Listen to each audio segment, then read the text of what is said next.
দ্বিতীয় দফা নির্বাচনের আগে একদিকে যেমন আপনারা দেখলেন ডায়মন্ড হারবারের একাধিক পুলিশ আধিকারিককে সাসপেন্ড করেছে নির্বাচন কমিশন, আর ঠিক অন্যদিকে দ্বিতীয় দফা নির্বাচনকে ঘটনাবিহীন করতে আরো 11 জন পুলিশ পর্যবেক্ষক নিয়োগের সিদ্ধান্ত নির্বাচন কমিশনের। ঠিক কি জানানো হয়েছে নির্বাচন কমিশনের পক্ষ থেকে এই মর্মে, আরো বিস্তারিত আমাদের জানাবেন প্রতিনিধি অনির্বাণ বিশ্বাস আমাদের সঙ্গে রয়েছেন। অনির্বাণ, কি আপডেট?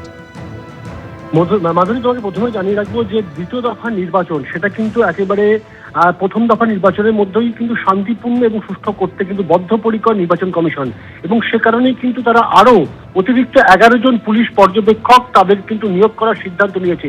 এই মর্মে গোটা বিষয়টি কিন্তু ইতিমধ্যে রাজ্য পুলিশকে জানানো হয়েছে, একই সঙ্গে কলকাতা পুলিশকেও জানানো হয়েছে।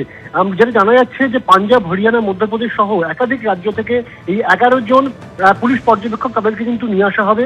1-2 দিনের মধ্যেই কিন্তু তারা চলে আসবে। ফলত যে পুলিশ পর্যবেক্ষকের সংখ্যা, সেই পুলিশ পর্যবেক্ষকের সংখ্যা কিন্তু এক ধাক্কায় 84 থেকে বেড়ে 95 হয়ে যাচ্ছে, অর্থাৎ প্রায় 100 জনের কাছাকাছি পুলিশ পর্যবেক্ষক। এবং এই 100 জনের পুলিশ পর্যবেক্ষক দিয়েই কিন্তু 29 তারিখ দ্বিতীয় দফার যে নির্বাচন, সেই নির্বাচন কিন্তু সুষ্ঠুভাবে সম্পন্ন করতে চাইছে নির্বাচন কমিশন। এবং যেহেতু বিভিন্ন জায়গায় সেগুলো ঘটনাপ্রবণ এবং অশান্তির যে সম্ভাবনা থাকে, সেই জন্য কিন্তু আরো নিরাপত্তা জোরদার করা হচ্ছে নির্বাচন কমিশনের তরফে।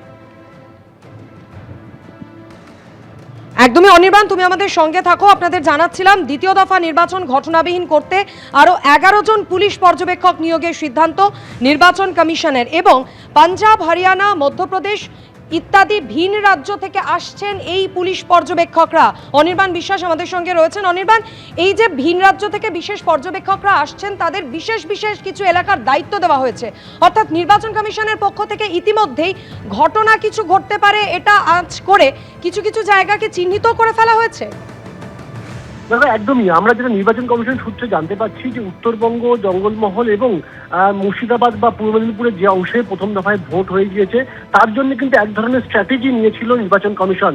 এবং তুমি জানো যে পিকে মিশ্রা যিনি রয়েছেন পুলিশ অবজারভার হিসেবে, রোল অবজারভার হিসেবে, তিনি কিন্তু পুরোটা ব্লুপ্রিন্ট তৈরি করেছিলেন। কিন্তু দ্বিতীয় পর্যায়ের যে ভোট যে জায়গাগুলো রয়েছে, মূলত 24 পরগনা, নদিয়া, হাওড়া, হুগলি, পূর্ব বর্ধমান, এই সমস্ত এলাকাগুলো, এই এলাকাগুলোয় যাতে কোনো ধরনের কোনো সন্ত্রাস তৈরি না হতে পারে, বুথ জ্যাম না হতে পারে, বা ভোটারদেরকে ভীতি প্রদর্শন না করা হতে পারে, সেই কথা মাথায় রেখে কিন্তু ভিন্ন স্ট্র্যাটেজি নিতে চলেছে নির্বাচন কমিশন। এবং সে